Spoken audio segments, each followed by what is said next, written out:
Quando falamos de magia, histórias que envolvem coisas mágicas, geralmente essas histórias não são levadas a sério. A humanidade tende a desacreditar sobre a magia, mesmo que no nosso dia a dia ela esteja diante de nossos próprios olhos. Quando falamos de fadas, quando falamos de criaturas sobrenaturais, espíritos, demônios, alguns acreditam, já outros têm uma certa dificuldade para acreditar. Mas e se eu te contar que a magia está em todo lugar? Você acreditaria? É até um pouco engraçado e irônico quando as pessoas me desafiam a provar que a magia realmente existe. Eu sempre lhes falo a mesma coisa. Pegue uma pequena semente de uma árvore e a plante. Você vai ver a magia acontecer ali.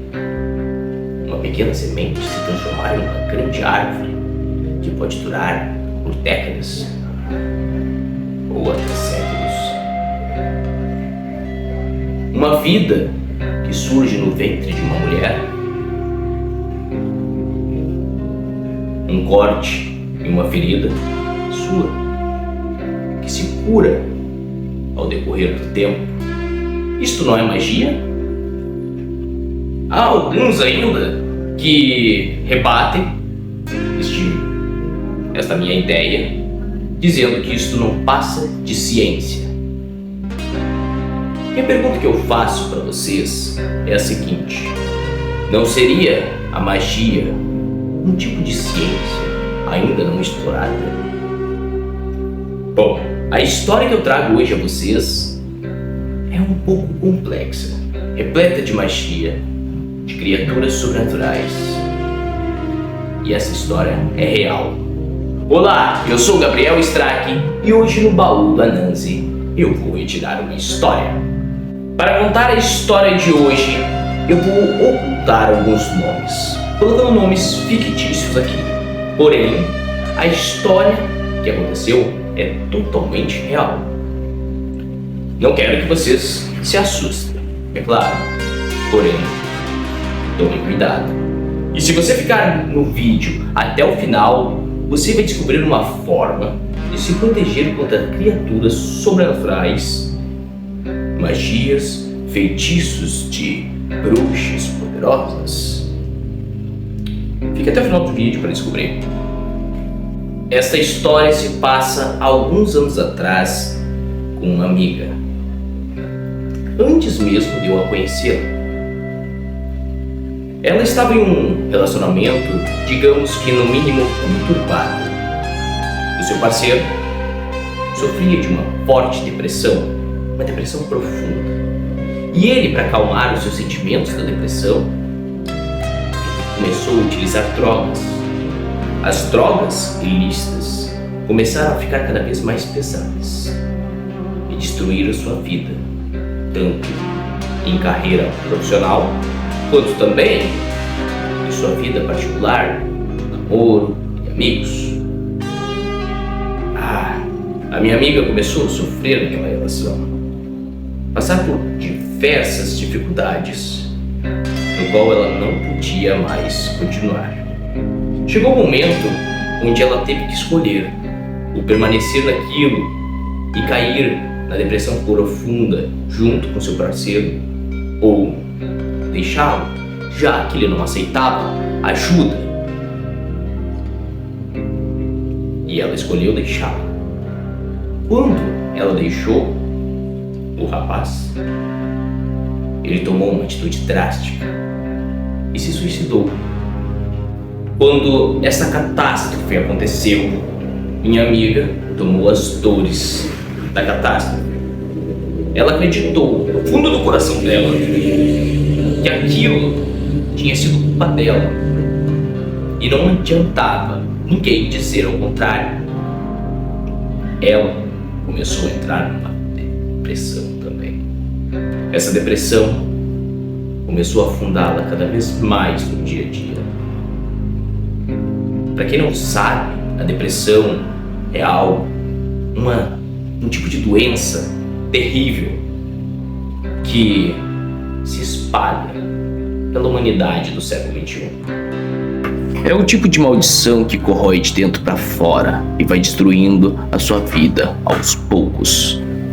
Foi mais ou menos nesta época que eu a conheci.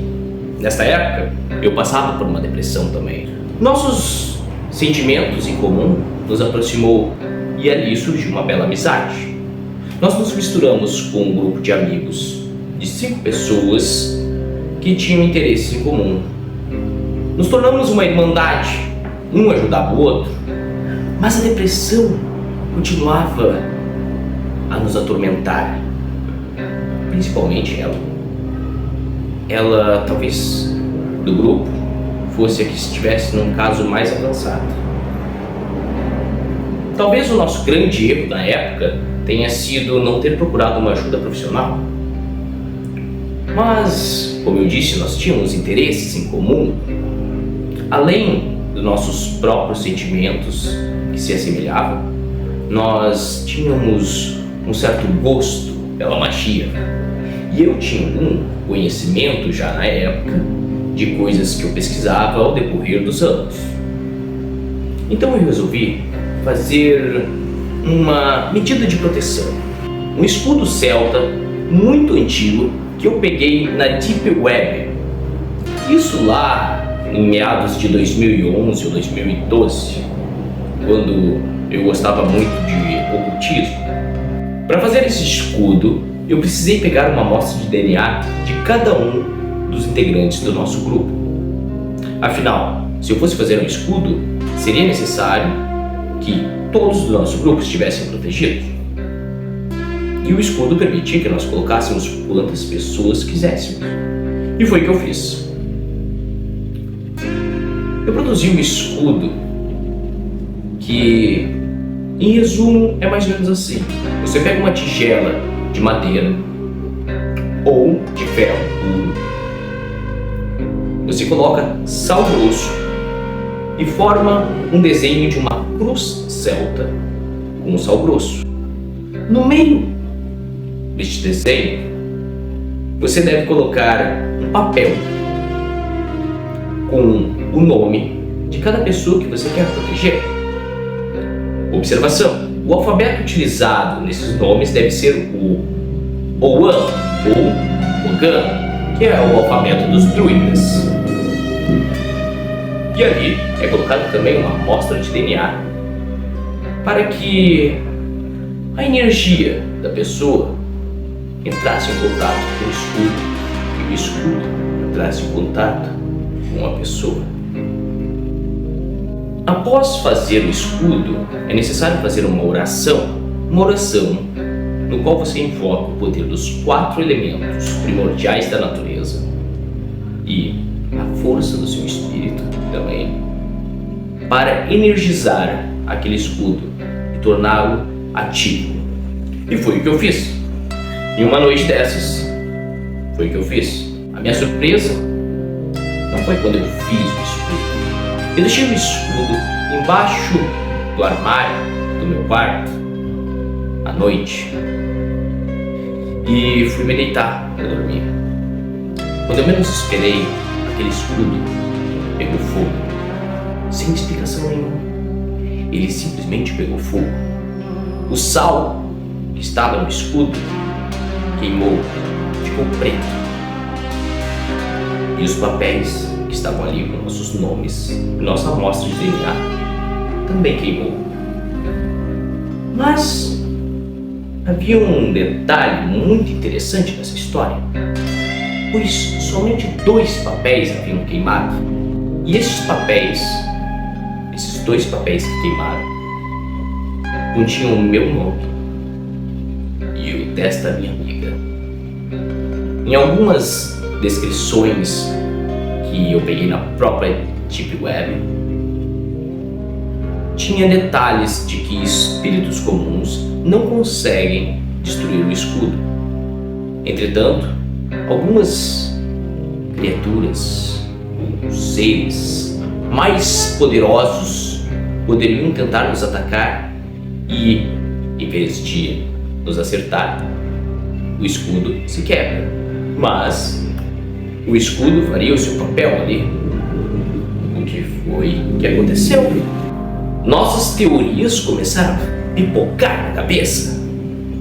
Até que chegamos a uma conclusão que talvez houvesse um ser muito antigo e muito poderoso que estivesse atormentando a vida da minha amiga.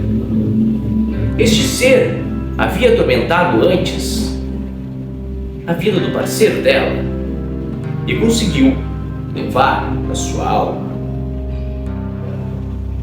Depois que ele levou a alma do rapaz, ele focou na minha amiga.